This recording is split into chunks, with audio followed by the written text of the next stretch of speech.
It's all about that flexibility and looking for a larger sweet spot, because making no decision, doing nothing, not moving forward, that's how anxious people stay stuck, because they won't take any risk. Remember, anxious people don't want to take any risk. So it could be a decision of, should we get a cat or not? It could be a decision of, should we move or not? And people oftentimes will do nothing because the distress that they feel at possibly making a bad decision shuts them down. Welcome to Flusterclux with Lynn Lyons, where we talk about how to manage those tricky emotions that show up in all families. Serious stuff without being too serious. I'm your co-host, Robin, and I'm Lynn's sister-in-law, and I'm here to ask your questions. And I'm Lynn Lyons. I'm an anxiety expert, speaker, mom, and author, and I've been a therapist for over 30 years. Parenting can be a flusterclux, and I'm here to help you find your way. And I'll even tell you what to do and what to say.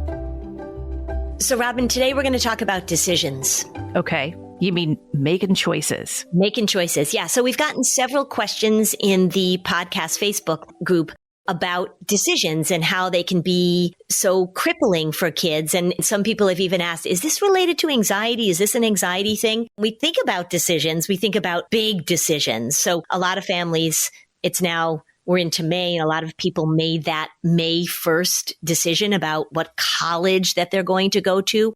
And that can really feel big and huge and overwhelming.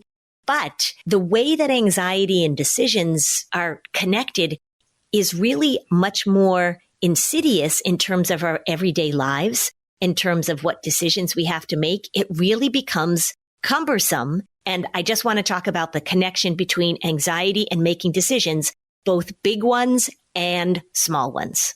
For starting at what age? Well, so you see with little kids, they are having difficulty making decisions that we wouldn't consider big decisions. Like a 5-year-old isn't deciding which college to go to, not deciding what car to buy, not deciding whether or not they should get the warranty on the refrigerator. They're making decisions about what shirt they should wear, or what they should have for lunch, or whether or not they should go with mommy or daddy to the grocery store. Or I was going to say to the dump. In New Hampshire, people go to the dump. Do you go to the dump? I don't go to the dump because I live in Concord. We're pretty sophisticated here in Concord. People come and pick up our trash, which is pretty cool. But if you live in if you live in a town like the town next to me, you got to go to the dump. Yeah, it's kind of a country thing. For our listeners outside of New Hampshire right now, you just said it's kind of cool. People come and pick up our trash. Yeah. Well, it doesn't take much to please Lynn. Yeah. I wasn't going to say that, but I think it's funny because the way it comes up a lot is that on a Saturday morning when you go to the dump, a lot of families talk to me about she has such difficulty in the morning because I'm going to go run my errands. I'm going to go to the grocery store and my husband's going to go to the dump. And she labors over who she should go with, of whether or not she should go to the grocery store or the dump. I mean, that truly comes up a lot because it's a decision that you make on a weekly basis if you're a family living in certain towns in New Hampshire. I digress. So here's the thing that comes up a lot. When you are anxious, remember, anxiety is about certainty. Anxiety is about needing to know exactly what's going to happen.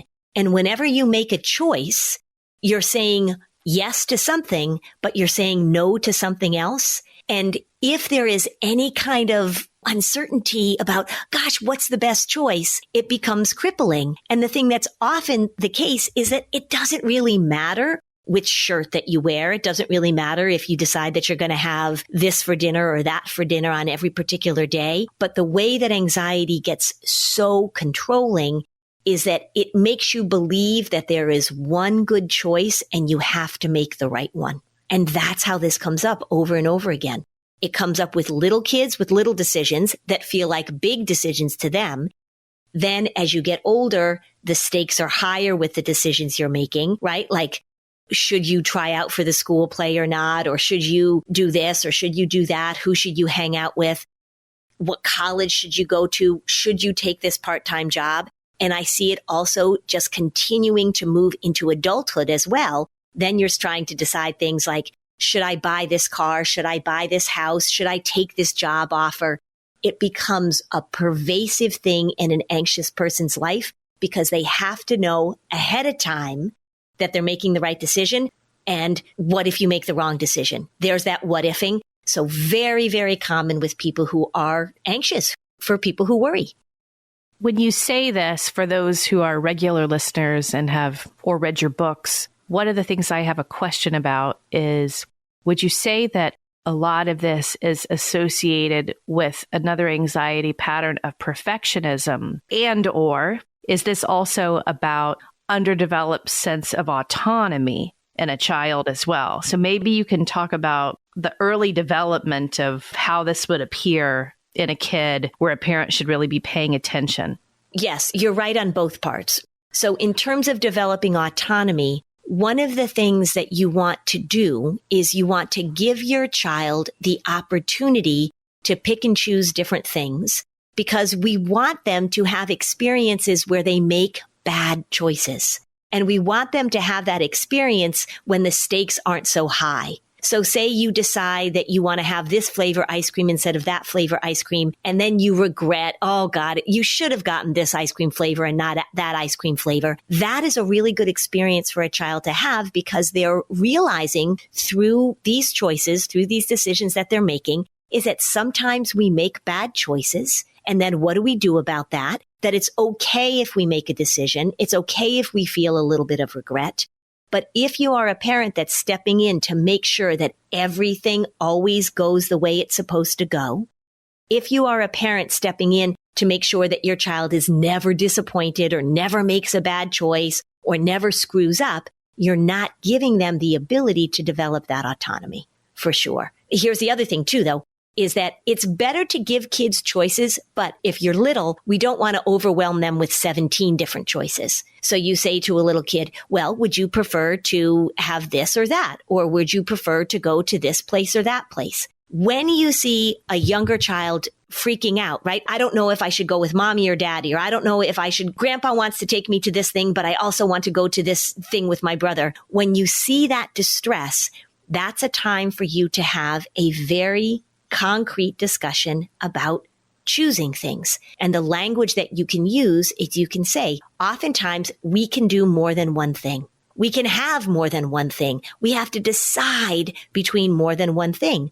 And the tricky thing about it is that when you choose one thing, that means you're saying no to other things. And that can feel a little uncomfortable. Sometimes it feels very uncomfortable, and sometimes it feels risky.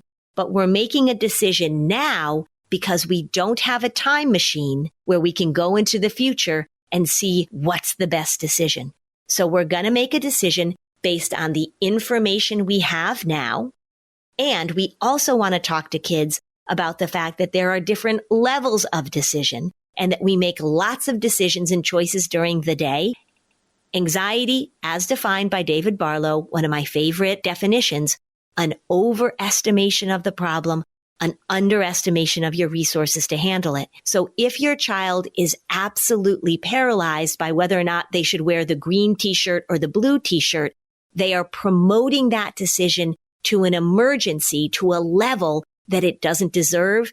And that's the kinds of conversations that you can have with your child starting at an early age. In a prior episode, you gave some really great concrete advice for families to prevent hoarding.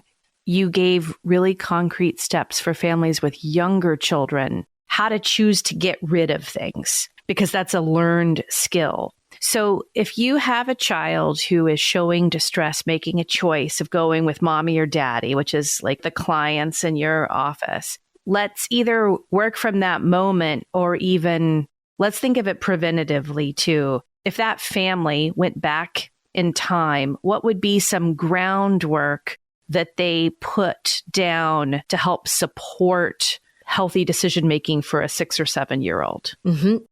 If you see this as a problem, if your child is getting really distressed when you're trying to make a decision, or you're just seeing them sort of struggle with it kind of normally, like, oh, I don't know what to do. This is such a hard decision. The language you can lay down, the things you can begin to say, is just be very open about the fact that sometimes it's hard to make a choice, that sometimes we have two good options, but we only have one person, right? So we can't make two of you. You can't go with mommy and with daddy. So when you make a choice, It is okay for you to feel, this is the language you want to use. It is okay for you to feel really excited about one thing that you're doing, but also wondering if you're going to miss out on something else. You want to normalize that sort of conflicting emotion that you have. You know, I remember when my son and I went to go pick out the kitten from the litter of Stuart, who I currently have. You walk in and there is this house full of kittens. How do you choose the kitten that you want? How do you say, I'm going to pick this kitten? Because if we took one kitten, that means that we had to leave 14 other kittens behind. And there was a struggle of how do we choose this kitten? And the language that I used, and as we talked about it, was let's think about what our criteria are for choosing this kitten. And we know that when we leave, we're going to wish that we didn't have to just choose one. So you're validating the struggle or validating the conflicting emotions that we have when we make a tough decision. And with little kids that are having a real difficulty with this, they are making each decision momentous. Is that a word? They are making each decision huge. They're making it such a crucial big decision. You want to talk about the fact that when we choose this shirt over that shirt, when we choose this ice cream flavor over that ice cream flavor, when we choose the supermarket over the dump, these are daily decisions and we need to work our decision muscle, knowing that we're going to have conflicting feelings if it's a tough decision. Sometimes you have a lot of good choices, right? How do you choose between 14 kittens? It came down to 2, actually, and then we really struggled with which of these 2 kittens to choose. Here's what we don't want to say, is that we don't want to say, when you make this decision, we know that you're going to make the right decision. Because we don't always know that. So the thing I'm always making room for is that little bit of uncertainty that we might feel. Sometimes we make the absolute right decision. Sometimes there's absolutely no doubt in your mind that you're making the right decision. But when kids are struggling with decision making, what they're recognizing is that they can't know for sure. This is where the perfectionism comes in, is that I have to make the absolute right decision. There's one choice. There's one right way to go here. And I either choose the right thing or I'm going to make a mistake. And it's the inability to tolerate. That's what perfectionists say. It's really all or nothing. So it's that inability to tolerate the potential bad choice that cripples them. I have to know. I have to be sure. Remember, anxiety is a doubt factory. I have to know for sure that I'm making the right decision. And oftentimes then you don't make any decision. So right now, Robin, we need more tools than ever to help our kids manage what is a pretty complicated world. This is a great time to introduce your kids to a product called Love Bug Learning. It's the world's first social emotional gaming platform, and it's designed by learning scientists. Lovebug Learning equips kids with the vocabulary tools to manage and regulate their own emotions. And every kid loves games, and my son is no different. He's like, hey, Mom, these are cool graphics. Mm-hmm. It engages kids. I was talking to a friend of mine. She's got a 7-year-old who is really struggling with some social issues, and she used Love Bug Learning. Her son actually looked forward to getting on to learning the lessons. It's sort of the Mary Poppins approach, a way that really pulls them in and gives them the opportunity to build these skills. And maybe you're going to learn something along the way. Yep. And the other thing, too, is that there is a strong preventative correlation that when kids learn these skills, we're actually getting ahead of the problems that they might suffer later in life. The better kids are at managing their emotions, the better mental health outcomes we see. Lovebug Learning is a must-have for parents. Go to lovebuglearning.com and sign up for a 7-day free trial, or simply download the app and subscribe. Parents, grandparents, aunts, uncles, teachers, and principals all need to find out more about the important and invaluable benefits of Lovebug Learning. Go to lovebuglearning.com and sign up for your 7-day free trial, or simply download from the App Store and subscribe.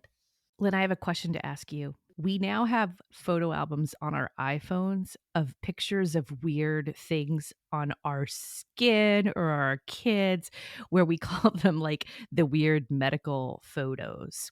Do you take pictures?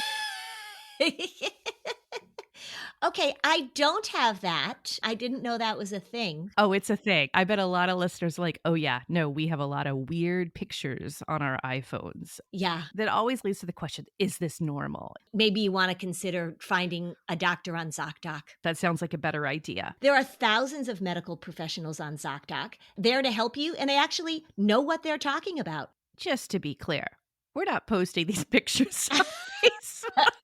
Okay, well, that's good. I'm glad to hear that. But you know what? You got to go to the experts. Yeah. ZocDoc is the only free app that lets you find and book doctors who are patient reviewed, take your insurance, and are available when you need them. And they treat almost every condition under the sun. And in my phone. Yeah. And the thing about it is that you can book an appointment with just a few taps in their app and start feeling better faster with ZocDoc. So go to ZocDoc.com/Fluster and download the ZocDoc app for free. Then find and book a top-rated doctor today. Many are available within 24 hours. That's ZocDoc.com/Fluster. ZocDoc.com/Fluster.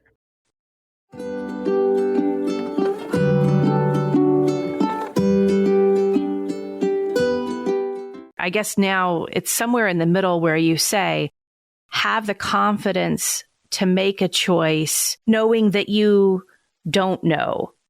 I guess probably what I'm saying is have faith that it's okay, and that even if it's not totally okay, you'll have the skills to manage it, right? So say there's a small decision. You go into a restaurant and you're trying to decide what to order, and you get caught up in this, I have to order the perfect thing. What if I order something and I don't like it?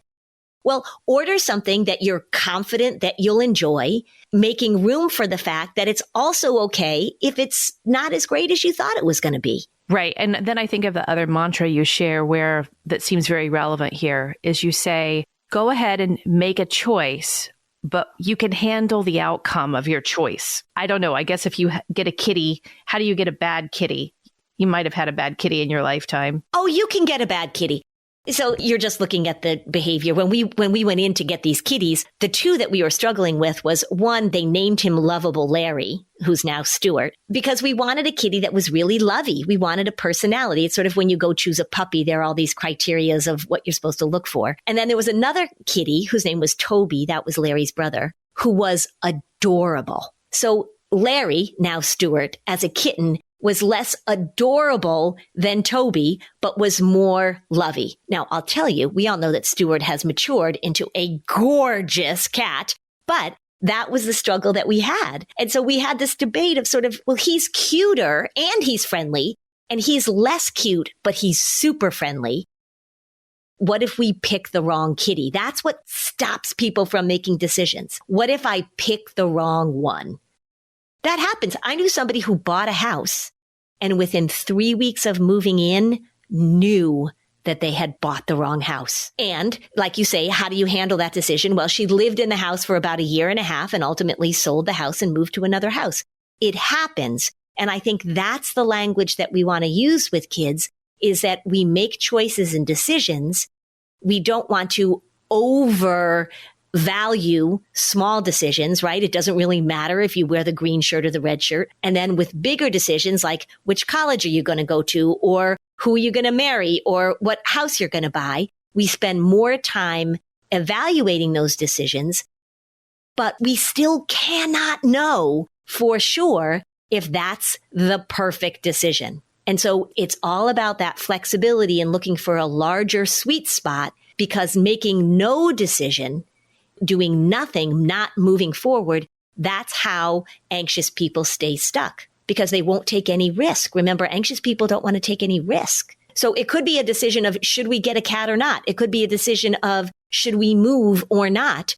And people oftentimes will do nothing because the distress that they feel at possibly making a bad decision shuts them down. Yeah, I think using the word perfect in decision or perfect choice is a really bad idea. That it does seem saying like the decision that you make just own that that was your choice.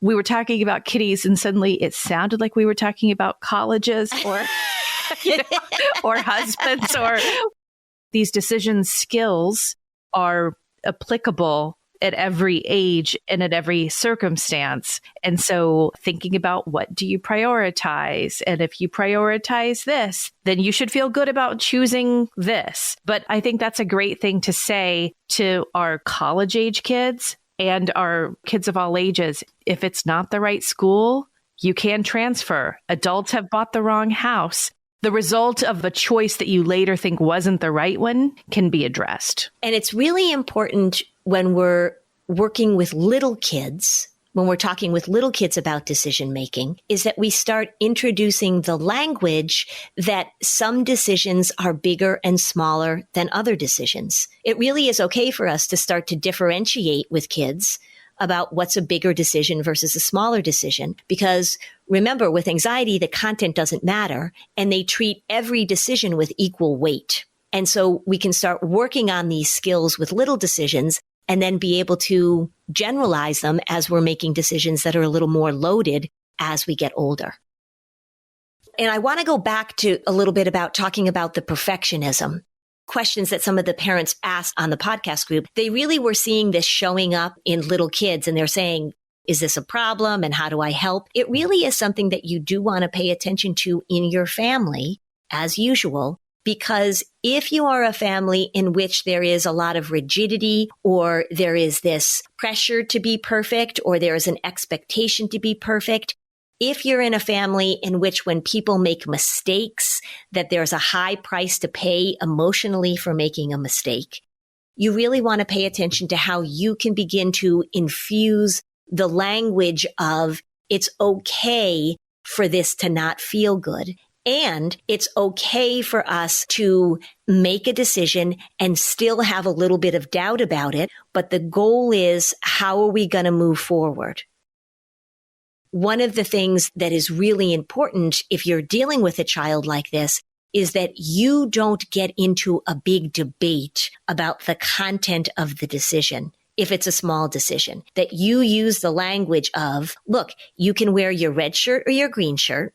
And this is one of those times when worry is really making it difficult for you to make a decision. And here's what I want to say to your worry. Worry, this is not a big decision. This is not a huge, powerful, important choice. And I need you to back off so that we can choose which shirt to wear and get out the door. As always, we're addressing how the worry works rather than getting into a discussion about the cost-benefit analysis of whether or not you should wear this shirt or that shirt. If you're talking about little decisions versus big decisions with younger kids, are you implying then that when a big decision pops up, then the worry is justified? How do you move the language without then all of a sudden like, okay, now we can worry because this is really tough? Yeah, you do want to help kids differentiate between different kinds of decisions because there are different levels of importance, right?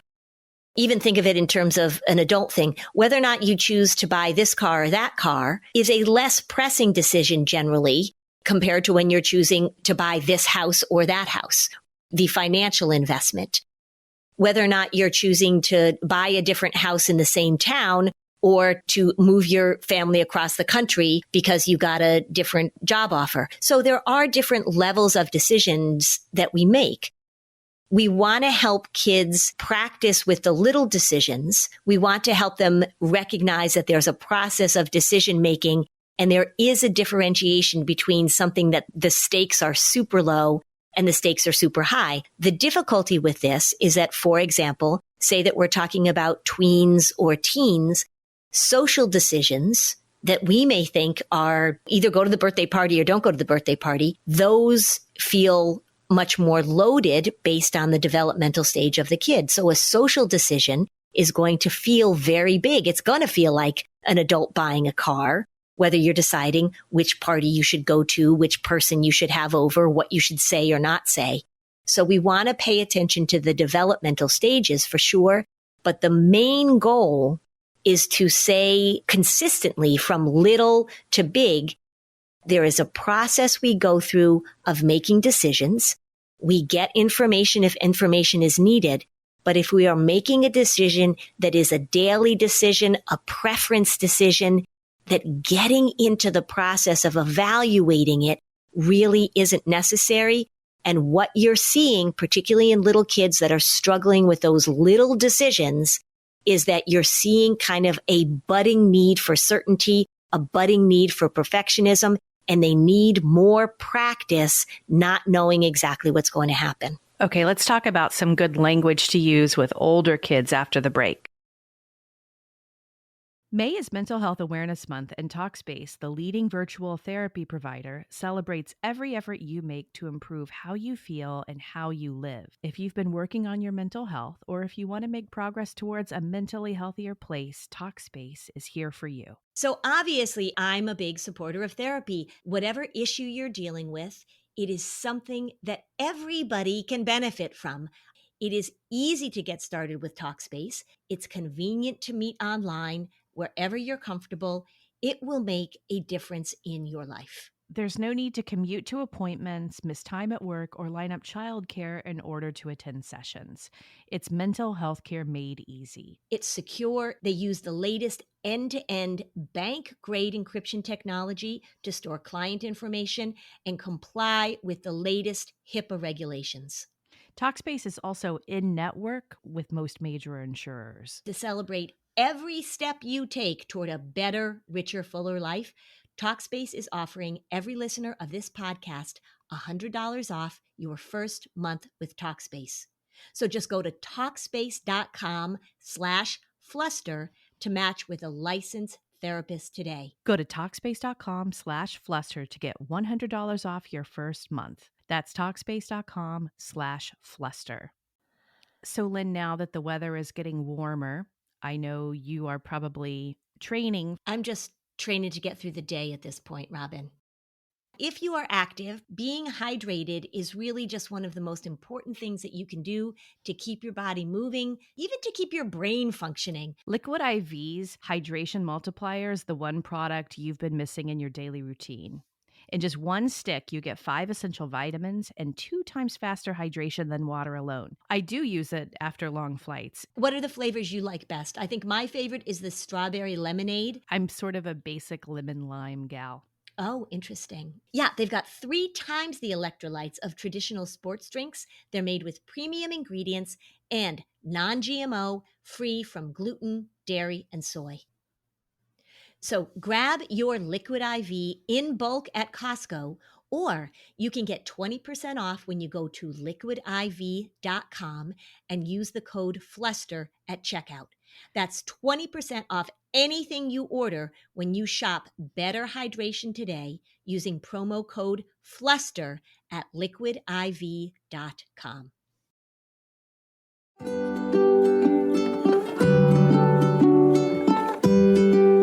Okay, so now back to the show. So, Robin, this can be complicated. There's so many different types of decisions, and we've got kids of different ages. And so it can get a little tangled. So let me untangle it a little bit. The skill of making decisions. So say we're talking about, with older kids, say we're talking about important decisions that have an impact. So it might be a decision about what courses you're going to take. It might be a decision about which friends you're going to hang out with. It might be a decision about what job you're going to take. You're looking at your first part-time job. It might be a decision about whether or not you're ready to get your driver's license. Those type of decisions, when you need to evaluate the information, those are different types of decisions than if you're deciding whether or not you're going to have chocolate ice cream or vanilla ice cream. When kids get older and when they're making decisions that are going to have an impact, we want to teach them the skill of evaluating the information, of making a decision based on what they know now, and at the very same time, making room for the fact that that decision that they're making with information they have now, that solid information, the results of that decision may change as they move forward. One of the things that happens is that there's this sense of permanence that you make a decision and this is going to be life-changing and there's nothing you can do about it and you better make the right decision. What we're looking for, which is what I talk about quite often, is as much regret prevention as we can do ahead of time when we're making those big decisions.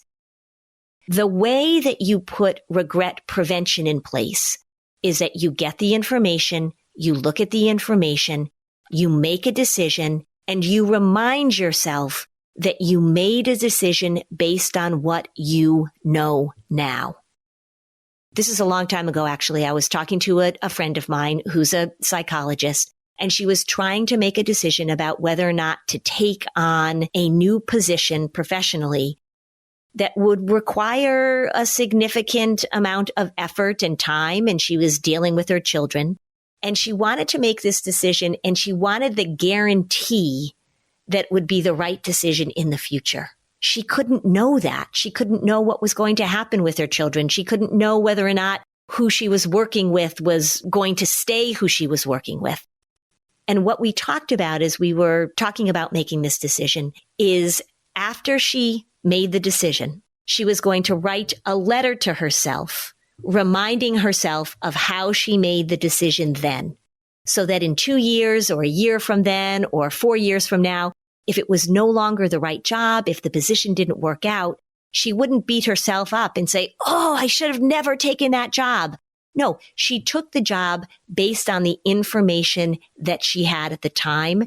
That's a very important thing to emphasize with older kids who are making important decisions. It also reminds me of what you talk about a lot, is that it's like driving a car and you make adjustments and turns and stops along the way. And sometimes you make U-turns. That's right. I remember you took a job once and the person who you were really excited to work for left the company. Yeah, just like a few weeks into the job. It wasn't a great job then after that. Right. But you had no idea. So you made a good decision to take that job based on the information that you had at the time. And then once the situation at your job changed, then you had to change. The very same thing happened to me. I was working at a mental health agency when I was a new young social worker. And the person who is my boss, my supervisor, was fabulous. Well, she ended up leaving and this other person came in as my supervisor and she was whack-a-doodle-doo. So I had to make a decision about what I was going to do based on an unexpected change that did not factor into my decision making when I took the job, but it certainly factored into my decision making as I thought about my next step. That's a process that we want to teach kids as they become teenagers and as they become adults. It's how do I make a decision with the information I have, knowing that there is uncertainty in the future. Yeah, that's interesting too. So obviously we just passed that May 1st deadline. So a lot of families and kids chose a college. And for some families, that was very easy. Then for others, there are kids who are narrowing it down to one or two choices, and they don't have that an emotional connection with an outcome or an emotional connection with a choice. So they found that very difficult.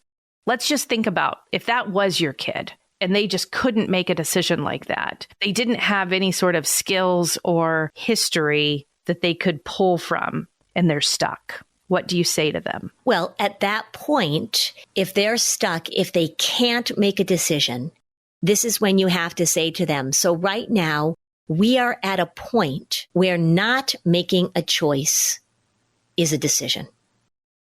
So say we take college as the example. One thing you're clear about is that you want to go to college. And you went through this application process. We've narrowed it down to these 2 schools, and you've got to make a choice. So at this point, you are not feeling certain about either of these places. What decision you're going to make is right now, it's got a lot of doubt folded into it. So you have a choice to make. The choice is either you don't go to one of these schools or you choose one of these schools. And by May 1st, we have to make that decision. It seems to be right now that whatever decision you make is going to come with uncertainty and discomfort. And that is going to increase your anxiety. because anxiety doesn't like uncertainty and it doesn't like discomfort. But at this point, we're going to make a choice and we are going to accept that it is going to come with discomfort, that we don't know exactly how it's going to turn out, and that we and you have the skills necessary to deal with the choice that you're making. That's what you want to focus on with kids, is that we're going to make a choice. It's a difficult choice. There's not a lot of certainty. We're going to feel uncomfortable, but we also know that you have the ability to manage the choice that you're making. Now, what becomes an interesting question if we're talking about this is that if you have a child who's trying to make one of these big decisions, what job to take, whether or not to get their driver's license, whether or not to go away to school, and they're incapable of making that choice and they refuse to make that choice, that's kind of a sign that they don't have a level of maturity or autonomy in order to make big decisions. And that means that's something that you got to be working on. If the very first big choice that your child is making is what school to go to, then that's not where you want to start this process. You want to start it earlier. And again, we go all the way back to when you're 6 years old or 5 years old and you're trying to decide which shirt to wear or whether or not to go to the grocery store or the dump. You can start to build those skills with your kids and to be able to navigate choices.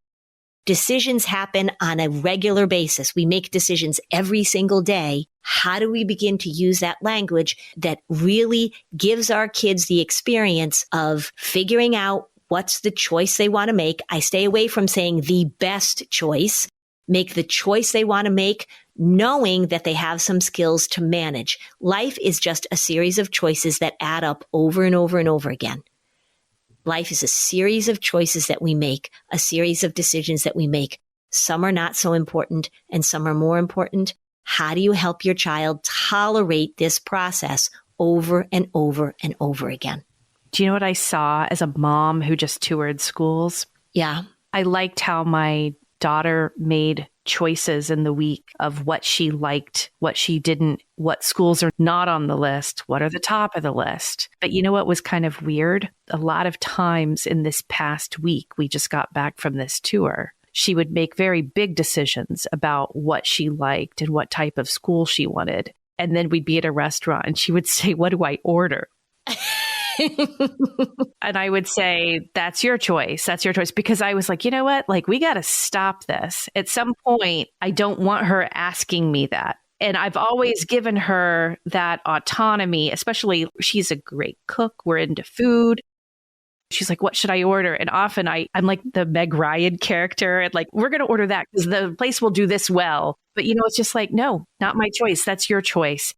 I mean, obviously it's anxiety producing for any junior or whatever, but it's like sometimes you might spend the muscle in one thing and then be out of gas. But as a parent, we've got to help say nope and not step in, right? Like, I mean, I think this whole process is about learning not to make the choices for them. Correct. You know, and again, it depends on the situation. Sometimes it depends on the age of your child. You don't want to give a 3-year-old 17 choices about what they're going to have for dinner. You want to look for opportunities that are developmentally appropriate, that fit into what your family is doing for your child to work the decision muscle, to work the choice muscle. And as weird as it sounds, but this won't be surprising to people who listen to this podcast, we want to give them the opportunity to make bad choices. That's right. Part of learning, right? So if your child has never made a bad choice, or if your child feels like if they make a bad choice, they have no idea what will happen because they've never had that experience, then we're going to have a problem. So you're going to make a choice. You're going to make a bad choice. It's sometimes when people talk to me about picky eaters, which we did an episode on picky eaters a while ago, is that oftentimes there's this fear of, what if I taste something, or what if I order something, or what if I eat something and I don't like it? Well, that's okay. What if I choose to do this thing and I don't like it? What if I choose to go to this movie and I don't like the movie? That's okay. What if you spend your money to go to a Patriots playoff game in the freezing cold and they lose and you just spent a lot of money and you sit out in the freezing cold and it was really disappointing? That's okay. It's about being able to take reasonable risk and to make choices and decisions without knowing exactly what's going to happen and to tolerate when it doesn't go well. That's the skill that we want to develop. Can I ask you kind of a woo-woo question? Sure. Let's just take an example of the child who's torn between two college choices. Mm-hmm. If you could eliminate the anxious pattern, I'm curious if the child has actually a choice they are more inclined to take, but the noise of the anxiety pattern is not helping them see what that is. And if you removed that anxiety, would they say, no, I do feel this one? Or do you feel like the really anxious child just genuinely doesn't have a preference? Well, it could go either way. So an anxious child, remember that somebody who's anxious, what they're trying to avoid is discomfort. They're trying to avoid something. They're trying to avoid making a mistake. They're trying to avoid screwing up. They're trying to avoid feelings sometimes. They're trying to avoid the things that scare them, the things that they feel like they can't handle. And so if we can remove the chatter of the worry, if we can remove the chatter of the anxiety, that's basically saying, what if, then sometimes we can sort of figure out what it is that this child really wants. It's the same with adults.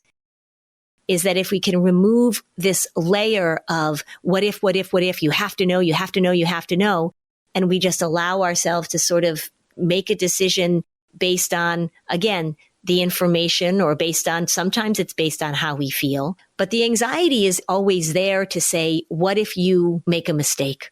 What if something goes wrong? What if you screw up? What if you can't handle it? When we're giving kids confidence, right? And people sometimes talk about self-esteem, not my favorite phrase, but when we're giving kids confidence, it's not the confidence that they're always going to do things perfectly. It's the confidence that they can make a decision, that they can make a choice, that they can move in a certain direction based on what they know about themselves, based on their own experiences, based on what they like, what they don't like, with the added benefit or the added caboose of if I make a bad decision, I can handle it. So when we get rid of the anxiety part of it, when we get rid of the anxiety chatter, when we get rid of the doubt, we're really opening kids up to really figure out what works for them with that added sense of, if it doesn't work, I know how to make adjustments. But anxiety is not really good at giving kids that opportunity, that room to experiment. Well, to all the families who did have to make that big decision May 1st, I hope it is something that everyone feels good about now. I hope you make the right decision. I hope it doesn't go horribly wrong. No, I'm just kidding. Yeah. I hope you chose the perfect school. Yes, I hope you chose the perfect school for your child. I've said this before. I had one child that went off to a school that he really thought maybe he would like, although he wasn't really all that attached to it. And he transferred after a year. I had another son who chose the perfect school, who got into the fabulous school, and he said it was good, but he wasn't probably the best school for him. So it goes, and both of them did fine, and they graduated, and they're doing great. But it really is the ability to see the big picture, which is that there's all sorts of choices and decisions. Some will go well, some won't. How is the worry? How is the anxiety making this feel so much like the decision that has to be correct? Just is not, right? There's a lot of adjusting that happens. Okay, so Robin, when this airs on May 5th, today is kind of a big day because Anxious Nation, the documentary that I am in and involved in, is premiering. It's being released all over the country today, May 5th. Yeah, you can go to the website and see if it's playing at a theater near you. Mm-hmm. Yeah, we had our big global world premiere on May 3rd. That was a virtual event. So I can't tell you how that went because we're recording this before I had that. And the documentary is recommended for what age kids should watch it? Teenagers, I would say, any teenager, 13, 14. There are kids in it that are 13 and 14. It doesn't pull any punches. It's not a sweet, rosy documentary, but it's very hopeful at the end. So I would say it's great for adults and for teenagers. That's anxiousnation.com. Anxiousnation.com. /Fluster. If this episode was helpful to you, you can join our Facebook community, and we'd love it if you left a 5-star review on Apple Podcasts. Thanks for joining us on this episode of Flusterclux. Bye, Robin. Bye, Lynn.